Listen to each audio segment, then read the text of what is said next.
Now on ABC4 News at 10, back and running, a former Salt Lake City mayor wants his job back. Why he says it's time for him to return to office. Plus, a community coming together, family members overwhelmed by the show of support after a woman dies in a fire, how you can help, and honoring the memory of 4 University of Idaho students killed in their sleep. Family members speak out about their lost loved ones. Live, we're there for you. ABC4 News at 10 starts now. Welcome to ABC4 News at 10. I'm Glenn Mills. And I'm Emily Flores. We thank you for joining us here tonight. Tonight, former Salt Lake City Mayor Rocky Anderson saying he's back and ready to run the city again. ABC4's Courtney Johns joining us live in Salt Lake City with more on why he's decided to run for mayor in 2023. Courtney. Yeah, Emily, Rocky Anderson says when he was in charge, the city was in great shape. But now he says Mayor Aaron Mendenhall is ruining the city. Anderson served as mayor from 2000 to 2008. During his announcement today, he highlighted his work when Salt Lake City hosted the Olympics in 2002. He says now the city is dirty, dangerous, and too expensive. He says he supports sanctioned homeless camps and social housing to address the high cost of living. He says how the city handles homeless camps right now isn't working. And when he tried to work with the mayor and city council, nothing got done. And finally, I just told him, you are like a couple of the worst bureaucratic, do-nothing politicians, and I have had it. We're going to have to go do some community organizing if that's what it takes to push you to do the right thing. Current Salt Lake City Mayor Aaron Mendenhall was not available for an interview, but a reporter did ask her about Anderson's announcement during a separate press conference today. Here's a look at what she said. She said, quote, "You know, I'm focused on managing the city and governing, not campaigning. We're focused on helping people be safe and not scaring them." Reporting live in Salt Lake City, Courtney Johns, ABC4 News. Courtney, thank you. The community stepping up after a woman was killed in a house fire in Tooele yesterday. Sherry Smart was not able to escape her home after that fire broke out. Once they knocked down the flames, firefighters were able to pull her out, but sadly she passed away. Family members now accepting donations for her husband and grandchildren who lost everything in that fire. Smart's niece is accepting donations at her salon. She says the outpouring of support has been amazing. I hope that the family can feel how much love this community has for them because it's overwhelming. There's a lot of really neat people. The salon is in Tooele. It's called Remedies, and they're accepting clothes, shoes, and necessities. If you want to learn more about how you can help, we have details for you on our website, abc4.com. And now to the murders of 4 Idaho college students. Classmates gathering tonight to remember the victims as police continue to search for their killer. ABC's Morgan Norwood has the latest. Tonight, heartbroken students at the University of Idaho coming together to remember their 4 classmates who were mysteriously killed last month. The only cure to pain is love.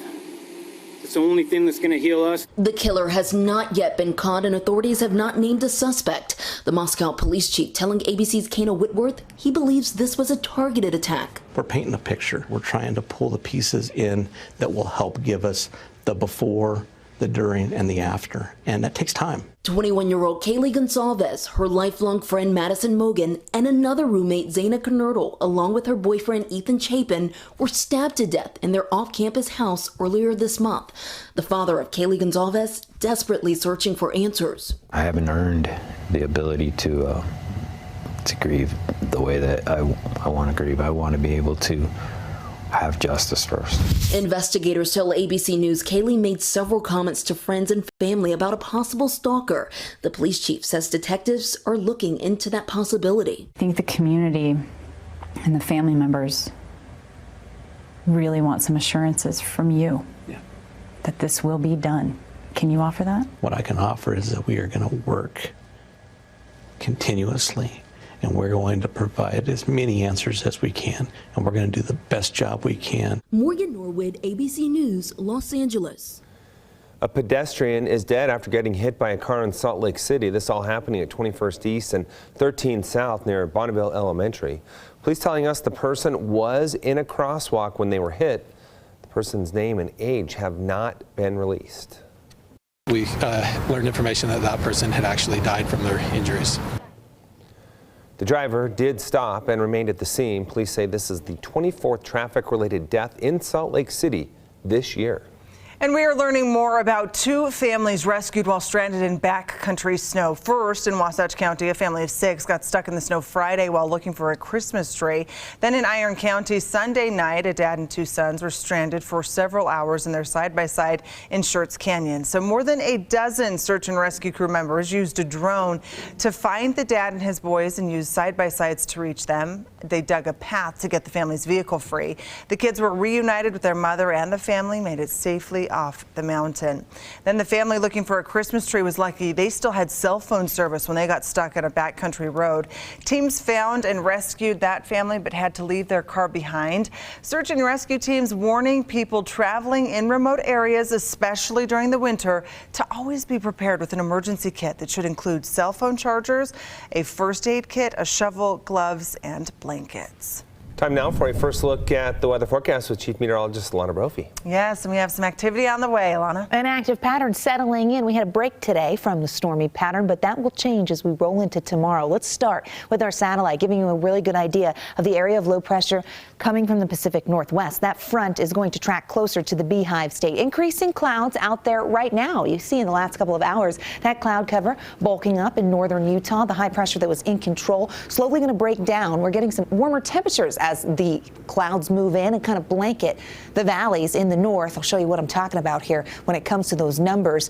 Dry conditions right now, but that will change. 42 in Salt Lake, and we're warmer than we were several hours ago when we hit the 30s, 20s in Logan, 34 in Ogden, 30s in Provo, and 44 in St. George. Now, this next cold front is organized and it means business. It is prompting several warnings throughout the state. That comes with a wind advisory as well as a winter storm watch. I'll tell you about the timing and the expectations when it comes to additional snow accumulation coming up in my full forecast in just a few moments. Glenn, Emily, back to you.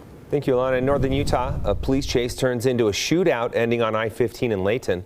Police say a homeowner reporting a suspicious car parked near her house. When police got to the car, they did find a man inside sleeping. When they woke him up, they say he took off and hit a patrol car. As they chased him, they say he started shooting at them, so they fired back. When he eventually surrendered, officers say he had been shot in the hip. Figure out why he was there, what he was doing, why he was so eager to get away. All of that stuff still part of both our investigation and the investigation by the critical incident response team. The man was taken to Ogden Regional Hospital. Police say he'll be booked into jail once he's released. And a family of a boy killed in a hit and run last spring honored him with a tree at the Festival of Trees. In late April of this year, 13-year-old Eli Mitchell was riding his bike when he was hit by a pickup truck in West Jordan and died. Today, friends and family celebrating him and the people who came together to create this tree in his honor. The holidays definitely can be hard, and because it's the first time he's not here with us on the holidays. So it's cool to see that people are making an effort to help.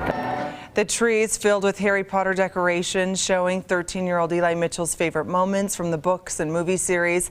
The Festival of Trees will be open until December 3rd if you want to go and see it for yourself.